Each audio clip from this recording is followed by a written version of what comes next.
Welcome to part 10 of my story. So as soon as we got Ellie home from the hospital, my older daughter Ellie, I had home care nurses for her. And my home care nurses would tell me to take her to Cincinnati Children's Hospital. They're like, there's a doctor there. His name's Dr. Robin Cotton. Take her to Cincinnati. He will be able to help her. He will be able to get her trach out. And I would say to them, like, we don't have to go to Cincinnati. I'm like, I live in the Northeast. We can get this done here. Long story short, we tried. We tried several hospitals in the Northeast. I'm in New Jersey. They were driving distance from our home. They were unsuccessful. Ellie had a major surgical failure at a very big hospital that was driving distance from our home. And my husband and I had to sit down together and say, all right, we're going to have to do these trips in Cincinnati. Now, I have to paint the picture of what that time in our life looked like. It was a very, very different time. Talking about 17 years ago. First of all, my husband and I got no family help, no emotional support, no financial support, no help with our children from either side. There was no one on either my side or my husband's side who ever even bothered to get trained on Ellie's equipment. They couldn't watch her. So we really got no family help at all. But you know what?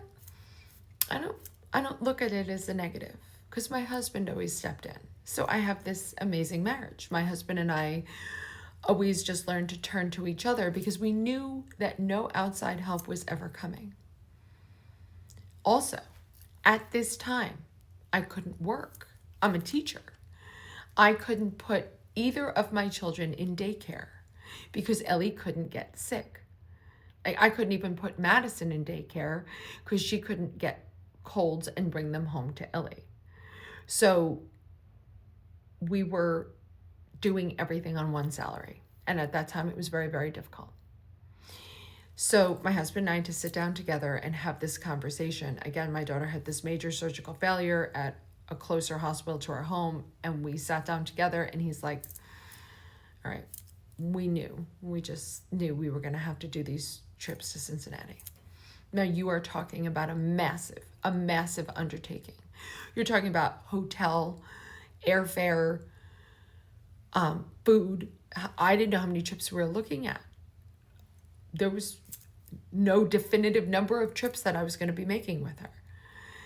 And my husband's like, we just have to go trip by trip and figure it out. There's no choice here. There's no option. They can't do this here. So we knew that we were going to go to Cincinnati. We were just going to go trip by trip. Now, my husband's mother passed away at 36 of breast cancer. My husband was 12 when she died.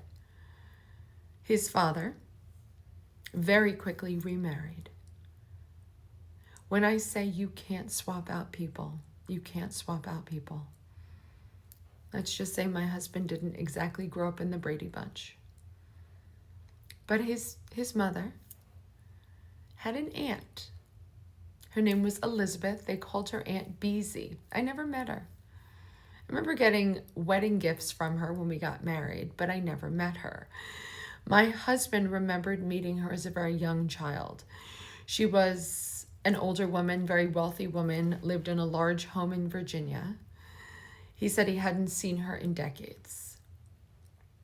But about 2 weeks after my husband and I had this conversation that we were going to have to do these medical trips to Cincinnati, we got a phone call from an estate lawyer who called us and told us that Aunt Beezy had passed away. And she had no children of her own. So she left her money to her 5 nieces and nephews. One of her nieces was my husband's mother.